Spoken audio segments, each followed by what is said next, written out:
한강 작가가 노벨 문학상을 받았을 때 전 세계 언론이 주목한 지점이 있습니다. 바로 그녀의 소설이 한국의 가장 아픈 역사를 어떻게 파고들어서 인간이란 무엇인가를 보여주는지에 대한 거였죠. 네, 이 찬사의 그녀 작품 세계에 핵심이 다 들어있다고 봐도 과언이 아닐 겁니다. 인간의 가장 잔인한 모습, 그리고 바로 그 순간에 피어나는 가장 숭고한 모습을 동시에 파고드는 것, 그 정점에 있는 작품이 바로 오늘 우리가 함께 들여다볼 소년이 온다입니다. 이 이야기의 가장 깊은 곳, 그 중심에는 동호라는 이름의 15살 소년이 있어요. 그리고 시간적 배경은 1980년, 공간적 배경은 광주입니다. 자, 그럼 우리 이 소년, 동호의 시선을 한번 따라가 볼까요? 이야기는 시신들이 임시로 안치된 한 체육관, 그러니까 비극의 한 복판에서 시작됩니다. 동호가 그 끔찍한 곳에 간 이유는 딱 하나였어요. 시위 중에 사라진 친구 정대를 찾기 위해서였죠. 그런데 결국 싸늘한 주검이 된 친구를 발견한 그 순간 소녀는 도망치지 않습니다. 오히려 남기로 결심하죠. 그리고 스스로 시신들을 깎고 촛불을 밝히면서 그들의 마지막 존엄을 지켜주는 일을 시작합니다. 15살 소년이 혼자 감당하기에는 너무나도 무겁고 끔찍한 시간이었을 겁니다. 그런데 이 소설은 동호의 이야기에서 끝나지가 않아요. 마치 물에 돌을 던지면 파문이 퍼져나가듯이 그의 죽음과 연결된 다른 사람들의 목소리로 이야기가 계속 이어집니다. 그날 이후 수십 년이라는 긴 시간을 죄책감과 고통 속에서 살아가야 했던 생존자들의 삶 속으로 우리를 깊숙이 끌어당기는 거죠. 이렇게 생생하고 또 가슴 아픈 이야기를 따라가다 보면 이게 정말 소설 속 이야기일까 하는 생각이 들 정도인데요. 여기서 아주 중요한 질문 하나가 생깁니다. 이 이야기는 대체 어디에서 온 걸까요? 네, 맞습니다. 소년이 온다는 실제 역사적 사건을 바탕으로 하고 있습니다. 바로 대한민국 민주주의를 향한 투쟁의 역사에서 가장 참혹하고 또 중요한 순간으로 기록된 5.18 광주 민주화 운동입니다. 1980년 5월 광주. 대체 무슨 일이 있었던 걸까요? 17일 군사정권이 비상계엄을 전국으로 확대합니다. 바로 다음 날 여기에 항의하는 광주 학생들을 향해 공수부대가 투입되고 정말 상상하기 힘든 폭력적인 진압이 벌어지죠. 21일에는 계엄군이 시민들을 향해 총을 쏘기 시작했고 분노한 시민들은 스스로 무장해서 군을 몰아내기까지 합니다. 그 후 닷새 동안 광주는 외부와 완전히 고립된 채 시민들 스스로 질서를 지키는 그런 해방고가 같은 상태였어요. 하지만 그 시간은 길지 않았습니다. 27일 새벽 군이 압도적인 무력으로 도시를 다시 장악해버립니다. 항쟁이 진압된 직후에 군사정부가 발표했던 공식 사망자 수는 165명이었습니다. 하지만 이건 진실의 전부가 아니었습니다.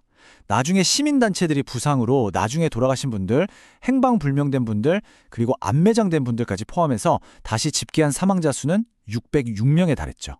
이 두 숫자 사이의 간극이 바로 이 사건의 기억을 둘러싼 오랜 싸움이 얼마나 치열했는지를 상징적으로 보여줍니다. 이렇게 참혹한 역사적 비극 앞에서 한강 작가는 이 소설의 심장이 되는 하나의 질문을 발견하게 됩니다.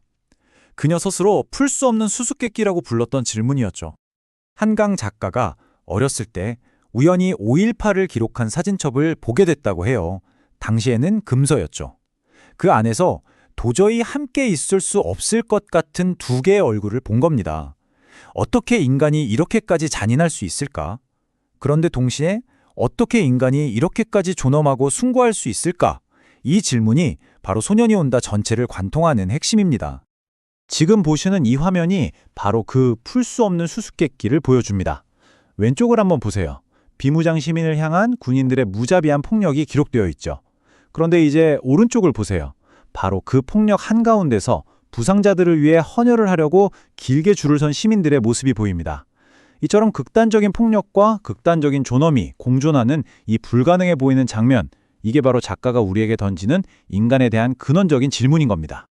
폭력과 존엄의 싸움은 그날 거리에서만 일어난 게 아니었습니다. 그날 이후 수십 년 동안 그날의 기억을 둘러싼 보이지 않는 전쟁이 계속됐어요. 수년간 군사정권은 이 사건을 폭동이라고 불렀습니다. 진실을 말하는 것 자체가 금기시됐었죠.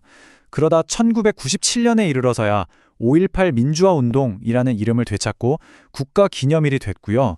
마침내 2011년에는 관련 기록물들이 유네스코 세계기록 유산으로 등재되면서 그 역사적 중요성을 세계적으로 인정받게 된 겁니다.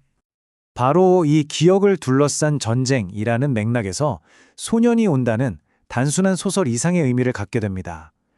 이 작품은 그 자체로 하나의 문학적 증언이자 기억을 위한 투쟁인 셈이죠. 오랫동안 침묵을 강요당했던 목소리들을 되살리고 존엄을 위한 그들의 싸움이 결코 잊혀지지 않도록 만드는 강력한 행위라고 할 수 있습니다. 작가 스스로도 이런 말을 했어요. 이 책이 광주라는 너무나 거대하고 고통스러운 역사를 이해하는 하나의 진입로가 되기를 바랐다고요. 한 소년의 이야기를 통해서 그 복잡한 역사를 인간의 얼굴을 한 이야기로 우리에게 다가오게 만든 거죠. 그러니까 핵심은 바로 이겁니다. 노벨상이 주목한 건 단순히 잘 쓰인 문학 작품만이 아니라는 거예요. 그보다는 폭력에 맞선 인간의 존엄이라는 가장 보편적이고 심오한 이야기를 바로 이 소설이 우리 모두의 기억 속에 되살려냈다는 사실, 바로 거기에 주어진 것이라고 할 수 있습니다. 작가가 한 인터뷰에서 이 소설을 쓰면서 꼭 써야만 했던 한 문장이 있었다고 했습니다. 그것은 죽은 자와 산 자가 서로에게 건네는 절박한 외침이자 이 모든 이야기의 심장과도 같은 한마디였습니다. 죽지 마라.